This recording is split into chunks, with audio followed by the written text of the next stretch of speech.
그래서 이분이 우리나라에 직접적으로 어떤 영향이 지금 있을 수 있냐면요. 말 그대로 이 트럼프는 미국주의예요. 지금 다른 나라 뭐 돌봐주고 하는 거 없다.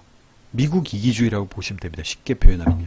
한국 너희들이 지금 미국에 자동차 엄청나게 팔잖아. 그래가지고 미국 지금 자동차 회사를 골골대고 있어. 한미 FTA 했는데 지금 우리나라는 한미 FTA 우리나라가 지금 되게 불리하게 됐다. 뭐 이런 얘기들 많잖아요. 근데 미국한테 불리하다. 응? 그래서 그거 뜯어 고쳐야 된다. 개정해야 된다. 개정할 거다. 이렇게 말했어요. 진짜 그렇게 들어올 수 있어요. 그리고 또한 여러분들 이제 무역 관련된 거랑 또 한 가지는 뭐냐. 지금 여러분들 우리나라 사실 그 방위를 국가 안보를 미국이 상당 부분 책임져 주고 있거든요. 전쟁이 진짜 나잖아요. 그러면은 실질적으로 미국이 북한을 제압해 준다고 봐도 무방할 정도예요. 지금 우리나라는. 근데 지금 일단 미군이 우리나라 와 있잖아요. 주둔해 있단 말이에요. 근데 그게 여러분 공짜로 있는 게 절대 아니에요. 뭐 우리가 뭐 미국 무기도 사줘야 되고 방위 분담금을 또 내야 돼요. 너희들이 지켜줬으니까 이만큼 돈을 내고 이거 방위 분담금 한국 니들이 100% 내. 분담금을 일부라도 자기네들이 부담을 당연히 해주는 거예요. 왜냐면 걔네들도 그 어떤 얻게 되는 게 분명히 있거든요. 거기 이제 주둔을 하면서 중국을 견제할 수도 있고 사드를 우리나라에 배치하면요 중국을 감시할 수 있단 말이에요. 그런 거 다 필요 없고 니들이 100% 다 돼. 그럼 여러분들 이 유지비가 장난이 아니거든요. 당장 우리 내야 되는 그 국방비 세금이 엄청나게 올라가게 돼 있어요. 지금 당장 지금 여러분 뭐 부모님들이나 여러분들 지금 성인분들이 이제 내야 되는 세금이 올라갈 수밖에 없죠. 그리고 무역 그 보호주의. 우린 미국 이 무역을 보호해주는 자기네 무역 보호하는 이게 보호주의라고 하거든요. 미국이 완전 갑이잖아요. 그럼 우리나라 제품 거기서 파는 게 더 어려워지는 거예요. 뭐 스마트폰도 그렇고 자동차도 그렇고 뭐 여러 가지 뭐 기계 뭐 여러 가지 제품들이요. 우리나라 지금 증시가 폭락했거든요. 수출 타격이 있을 수밖에 없어요. 지금 트럼프가 실제로 방위비 100% 분담? 이거는 어려울 수도 있어요. 전문가들도 그렇게 얘기를 하거든요. 그럼 FTA 개정이 뭐 그렇게 드라마틱하게 안 될 수도 있어요. 근데 일단 그렇게 던져놨기 때문에 한국은 지금 엄청 쫄아 있어요. 그런 상태에서는 분위기를 100%까지는 분담금을 100%까지는 아니어도 지금 하는 것보다 훨씬 더 한국한테 책임을 전가시킬 수 있는 거. 니들이 더 내라고. 100%까지는 내가 한다고 했는데 참아줄게 하면서 이미 던져놨기 때문에 이미 우린 쫄아버렸기 때문에 그래서 아마 이게 협상용으로도 이게 던져 놓은 게 어떻게 보면은 트럼프 입장에서는 되게 뭐 유리하게 된 부분이 없잖아 있죠. 주가 떨어진 이유가 이제 미국이 이제 보호주의 무역을 하게 되면은 우리나라 제품 팔기 어려워지고 우리나라가 대미 수출이 엄청 크거든요. 미국의 수출이 엄청 나거든요. 그게 안 되면 진짜 이제 힘들어지고 방위 분담금 예를 들어 우리나라가 100%가 아니더라 하더라도 그 부담이 이제 늘어나게 되면은 그게 또 우리나라 이제 경제 운영하는데 예산을 글로 쓸 수밖에 없으니까 뭐 경제 발전하는 투자나 이런데 돈을 더 넣을 수가 없는 거예요. 그래서 주가가 엄청나게 떨어졌고 이 와중에 이제 그 엔화의 가치가 굉장히 올라갔어요. 왜냐? 전 세계적으로 이게 되게 불확실성이 커졌거든요. 이게 되게 사람이 불안해지면요. 사람들은 어떻게 되나요? 난리 나는 거 아니야? 안전한 거 찾아야 될 거 아니에요. 근데 안전한 자산이 뭐냐면 엔화예요. 엔화는 여러분들 우리 일본 굉장히 무시하지만 일본이 엄청난 강대국입니다. 인구가 지난번에 말씀드린 1억이 훨씬 넘고 굉장한 과학기술력을 가지고 있고요. 뭐 미국 뭐 어떻게 보면 다음가는 진짜 초강대국이라서 요 엔화는 굉장히 안전한 거예요. 일본이 뭐 망할 리는 없다 이런 느낌인 거죠. 근데 다른 신흥국 예를 들어 저 동남아의 어떤 국가나 이런 데는 지금 완전 쭉쭉쭉 떨어지고 있어요. 환율이. 왜냐면 거기서 빠져서 지금 엔화를 사들이기 시작한 거예요. 왜냐면 그 나라들은 지금 불안하니까. 지금 불확실성이 커지니까. 그쪽은 미국이 뭐 기침하거나 하면 그거 휘청휘청 되거든요. 근데 일본 우리 무시해서는 절대 안 됩니다. 근데 이게 또 아베는 미치는 거죠. 왜냐면 아베는 그 엔화 그 가치를 떨어뜨리는 게 진짜 핵심이었거든요. 왜냐면 일본 또한 지금 불황이잖아요. 근데 이걸 타개를 하려면은 수출을 많이 해야 된단 말이에요. 그 우리나라에 관광객들이 많이 와가지고 이걸 돈을 엄청나게 많이 써줘야 돼.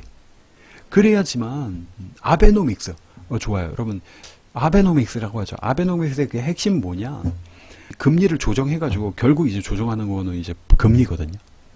은행의 그 이자율 그거를 조정한단 말이에요. 그래가지고 환율을 떨어뜨려가지고 엔화 가치가 떨어지면 어떻게 되나요? 요거를 미국에 팔 때는 일본 제품의 가격이 굉장히 싸져요. 그럼 다른 것보다 이제 다른 어떤 그런 제품들보다 경쟁력이 올라가요. 싸지니까. 똑같은 어떤 그건데 더 싸. 그래서 그러면은 많이 수출하고 할 수 있으니까 일본 경제가 다시 이제 잘 굴러가겠죠. 그리고 요게 이제 아베노믹스 간단하게 말씀드리면 엔화 가치가 떨어지면 일본이 이제 수출을 많이 할 수 있는 거죠. 트럼프가 박살 낸 거예요. 어떤 면에서는. 그 전에도 사실 한번 완전 대박살이 났죠. 언제냐? 브렉시트 때. 그렇게 브렉시트가 영국이 진짜 탈퇴할 줄은 몰랐거든요. 가만히 그 EU 안에 있으면요. 그대로 가는 건데 탈퇴해버리니까 이 불확실성이 전 세계적으로 굉장히 커진 거예요. 그러니까 어떻게 해요? 사람들이 안전한 거, 지금 이게 불안하니까 안전한 자산, 그 엔화를 사들이기 시작하니까 엔화가 귀해지는 거죠. 그러니까 어떻게 돼요? 엔화의 가치가 올라갈 수밖에 없어. 그리고 브렉시트 때도 지금 엔화가 엄청 가치가 올랐는데 이번에 또 박살 났죠. 트럼프가 될 줄 몰랐는데 돼버린 거야. 그리고 트럼프가 무슨 막말을 하고 무슨 미친 짓을 할지 모르니까 사람들이 이게 불안한 거야. 그래서 안전자산인 엔화, 그리고 또 안전자산, 대표적인 안전자산이 여러분 뭔지 아시죠? 금이죠, 금. 왜 금이 안전자산이냐?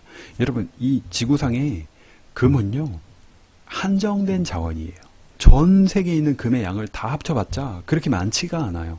양 자체가 워낙 이제 한정되어 있기 때문에 요거는 아무리 위험해져도 이 가치가 보존돼요. 또 일본 같은 경우는 나라가 강대국이니까 이 엔화가 망할 리는 없다는 그런 확신이 있는 거예요, 사람들 사이에. 왜냐면 이게 이 나라가 휘청거려가지고 나라 망해버리면 이 돈은 그냥 종이 조각 되는 거거든요. 그러니까 사람들이 그거 이제 빨리 팔아버리고 안전한 걸로 이제 가니까. 뭐 정말 전쟁이 나도 이거는 그 값어치를 하잖아요. 그래서 여러분들 우리나라 그 IMF 때 뭘 했죠? 전 국민이 금 모으기 운동을 했단 말이에요. 그 당시 IMF 때 아시겠지만 사실상 부도가 난 거예요. 나라가 돈을 못 갚아. 부도 났어. 화폐 가치가 완전히 떨어졌어요. 지금 달러가 부족해. 달러가 너무 비싸요. 무역할 때 거래가 되고 하는데 달러 자체가 없어. 그럼 달러를 빨리 우리가 지금 보유를 해야 돼. 외환보유고가 달러 없어지면서 이게 생겨난 게 IMF거든요. IMF라는 그 기관이 우리나라를 구제를 뭐 해줬죠. 돈을 빌려줬죠, 달러를. 그 달러를 빨리 이제 우리가 지금 벌어와야 되는데, 그 뭐예요? 벌 수 있는 방법이. 우리나라 돈은 가치가 없어. 금은 하지만 가치가 있는 거죠. 화폐랑 완전 다른 거죠. 그래서 요걸로 달러를 바꾼 거예요. 그래서 우리가 금 모아가지고 이거를 달러로, 그때 파신 분들은 사실 되게 이제 좋은 가격을 받을 수 있는 거죠. 그래서 이제 달러를 사들여와서 이게 어떻게 나라 경제 조금이라도 보탬이 되기 위해서 전 국민적으로 이제 금 모으기를 했어요. 금이라는 건 이렇게 뭔가 되게 안전적인 자산이에요.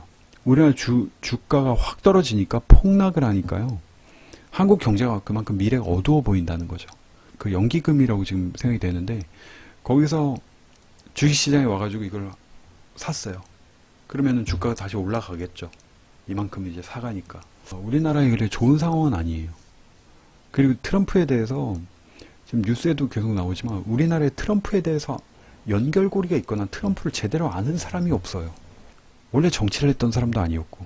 클린턴 이쪽은 원래 그 빌 클린턴 그 남편이 대통령인 때부터 이제 우리나라랑 관계가 있었고 뭐 한국인들과 뭐 교류가 훨씬 더 많은데 트럼프 쪽은 진짜 아는 바가 없어가지고 지금 어떻게 해야 될지를 몰라 하고 있고.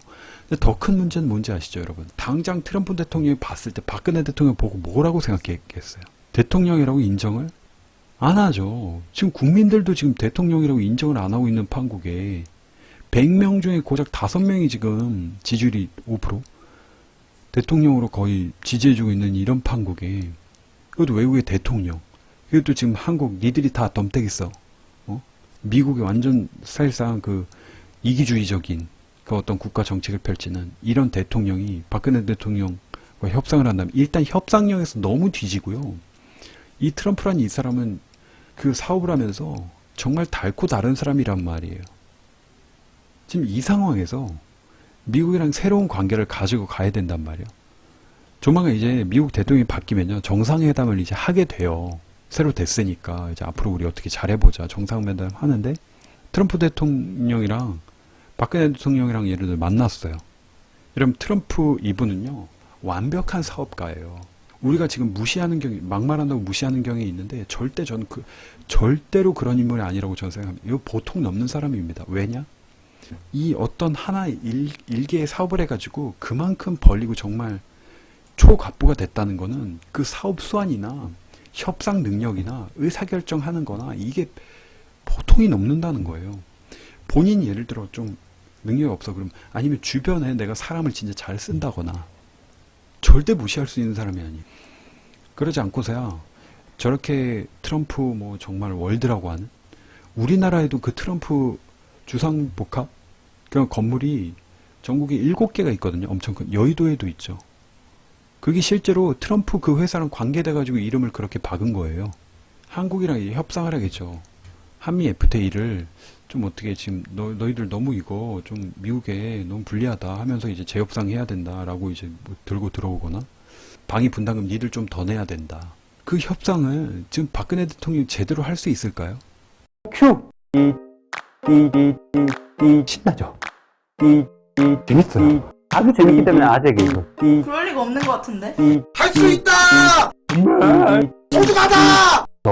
오자가 아니다! 실수하고 난 다음에 모니터 부시지 마세요! 또 감수하고 또 실패하고 부시지 마세요. 비싼 놈이. 연태냐고요?